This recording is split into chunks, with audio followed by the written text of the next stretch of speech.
Assalamualaikum warahmatullahi wabarakatuh. Selamat pagi semuanya. Kembali lagi bersama saya Fatan Albani di KKN Integrasi Dusun Bedekan RT 1 RW 1 Desa Sekar Putih. Saat ini saya berada di Dusun Wali Kukun bersama teman saya Mas Farijal, tapi biasa dipanggil Ical. Teman saya waktu SMA, dan sekarang beliau baru saja lulus S1.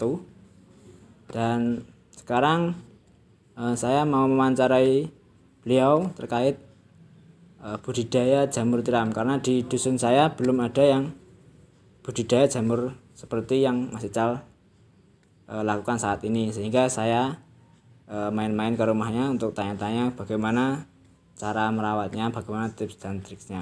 Selamat pagi Mas Ical. Iya, selamat pagi Mas Fatan. Ya, yang pertama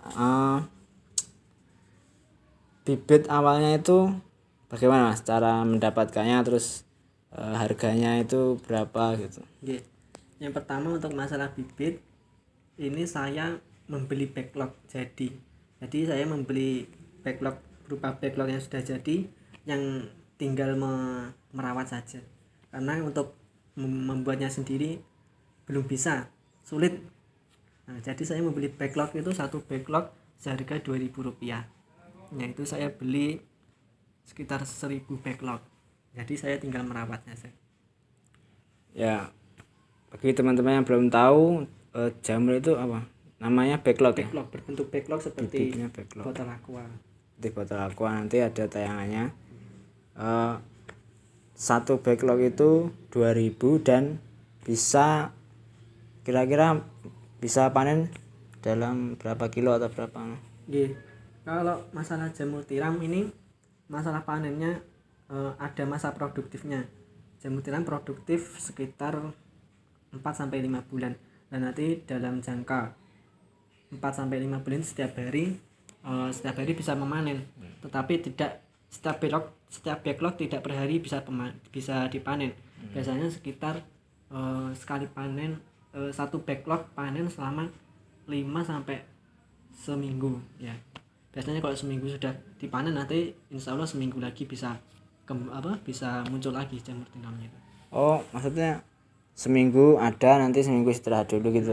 Oh, jadi enggak bareng semuanya, jadi bergantian. Tapi tiap hari bisa panen. Tiap hari, karena banyak berarti setiap hari bisa ambil bergantian. Berarti 2 juta ya? Iya. Nah, satu backlognya 2.000, kalau 1.000 2 juta. Lebih 2 juta. Itu bisa bertahan cukup lama. Dan untuk pemasarannya Mas Ical kemana saja? Untuk pemasarannya kebetulan kan di daerah saya, di desa saya ini dekat sekali dengan pasar tradisional. Jadi saya memasarkan kepada penjual-penjual sayur. Sebelumnya saya mencari pelanggan tetap untuk saya setorkan setiap harinya. Jadi saya setiap hari ketika panen tinggal saya antar ke pembeli. Dan itu nanti dijual lagi. Kalau dari saya itu nanti per kilonya jamur tiram itu sekitar 10.000. Di sini umumnya memang 10.000, jarang yang 11.000. Saya jual 10.000, nanti si penjual itu dijual lagi sekilonya seharga 14.000.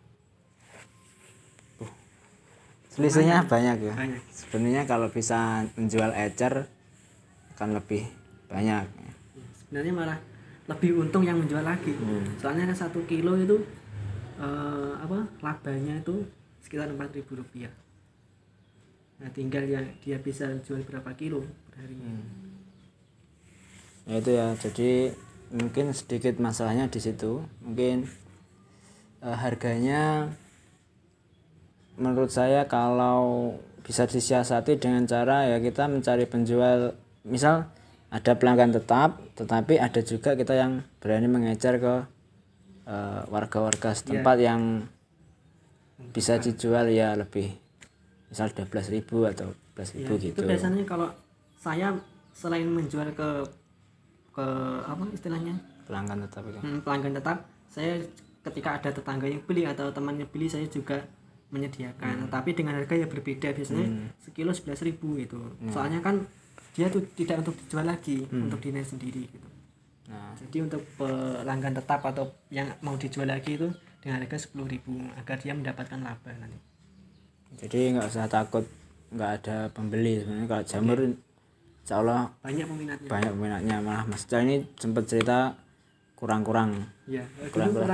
Soalnya kan dulu saya punya pelanggan tetap itu ada 3 atau 4 itu. Itu setiap hari rebutan, saya minta di story jamur, tapi kan karena persediaan jamur tiram saya terbatas ya, hanya bisa saya kasih sedikit-sedikit gitu. Dan perawatannya nggak susah, nggak ada pupuk khusus, nggak ada. Untuk jamur tiram ini murni tanpa obat kimia. Jadi murni cuma untuk perawatannya cuma kalau ketika musim panas itu cuma disirami per hari itu cuma 1 kali. Itu juga sedikit-sedikit airnya.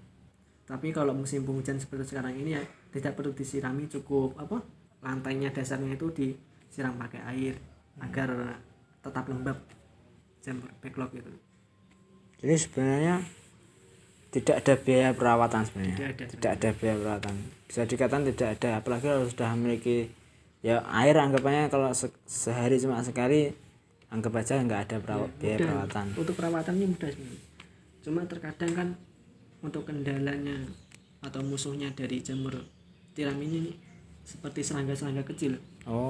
Itu nanti seperti masalah yang saya hadapi sebelumnya itu di jamurnya sudah tumbuh itu mulai dikerumuni hewan-hewan kecil seperti kutu itu. Bahasanya kalau sini itu kecil-kecil yang bisa terbang, tapi itu nanti menggerogoti jamurnya. Jadi nanti jamurnya itu seperti tidak berbobot. Jadi cuma itu penyakit. Tapi sebenarnya masih bisa dipanen ya? Masih, tapi kualitasnya jelek. Jadi misalkan sebesar segini itu biasanya 1 kilo itu 7 atau 8 backlog itu bisa 1 kilo. Tapi kalau terkena itu ya bisa lebih. Soalnya kan nggak berbobot itu. Ya cuma itu. Jadi hamanya ya serangga itu ya. Kecil. Jadi itu tips-tipsnya hanya itu. Kalau ada serangga ya di manual ya, tapi juga kalau disemprot juga bisa semprot serangga itu, tapi dengan catatan penyemprotannya ketika jamurnya belum tumbuh, soalnya agar tidak terkena jamur itu. Jadi ya di backlognya ya disemprot. Jadi cara menyemprotnya kalau misal ada serangga pakai insektisida ya. Iya, obat untuk serangga. Obat serangga, tapi syaratnya belum tumbuh jamurnya, sehingga menunggu senggangnya itu. Masih di ini ya backlognya. Berarti setelah panen misalnya yang kosong itu bisa semprot ya. Pokoknya agar tidak terkena jamurnya itu. Jamur serangga. Ya, mungkin cukup sekian tips dan triknya. Sedikit ini mungkin mudah-mudahan bermanfaat. Apabila teman-teman ingin berbudidaya, sebenarnya banyak ya Mas yang jual bibitnya. Kalau di daerah sini banyak sekali. Terus saya kira dicari di Facebook atau di sebenarnya banyak di daerah selatan lah, di lereng-lereng Merapi, insya Allah. Di daerah-daerah pegunungan kan banyak yang budidaya itu. Nah itu saja. Mohon maaf apabila ada salah kata. Saya pamit. Akhir kata, wassalamualaikum warahmatullahi wabarakatuh.